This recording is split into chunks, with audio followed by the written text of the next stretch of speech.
የወሎ ክልል ጉዳይ እስከ መጨረሻው የብቸኛና እንደ አማራጭ መፍትሄ ነው ብዬ አላስብም። ኦብቪየስሊ መሬት ላይ መሆን የነበረበት የአማራ ክልል ህዝቦች ክልል ነበር መሆን የነበረበት። ከክልል 3 በሆነ አጋጣሚ ሃይጃክ ሆኖ አማራ ክልል ነው። ወሎይነት ውስጥ እስላምነት አለ። ፓራዶክስ ኦፍ አማራነት አምሃራነት። የአማራ ብሔርተኝነት ኮንፍሮንት እያደረገ ያለው ከትግራይና ከኦሮሞ ብሔርተኞች ጋር ነው።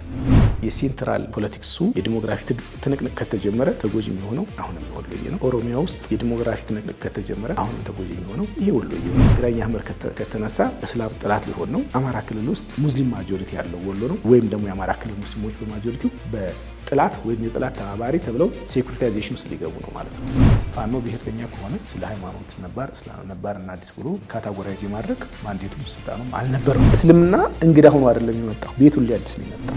እሺ ውለታ ለማስቆጠር ነጃሽን ከተቀበላችሁት በኋላ የነጃሽን መስለም ለምን መቀበል አልፈለጋችሁም ስትይ ደግሞ የመጀመሪያው ኢትዮጵያ ውስጥ ሙስሊም ንጉስ ነበረ ልትይ ነው። ኢትዮጵያ ኦርቶዶክስ ቤተክርስቲያን ባወጣችው አንድ ፓምፕሌት ነጃሽ የሚባል ንጉስ የለም ብላ ነው ወጣችው። ነጃሺ ኦርቶዶክስ ነበሩ ነው ጥያቄ። ለመስለም መጀመሪያ ኦርቶዶክስ ነበር ወይም ክርስቲያን ነበር አይደል መሆን ያለበት? እሱን ኩዌሽን እናደርግ። ሁለተኛ ነጃሺ ስደተኞችን ነው የተቀበለው ወይስ ልኡካን ነው የተቀበለው? ሌላ ጥያቄ።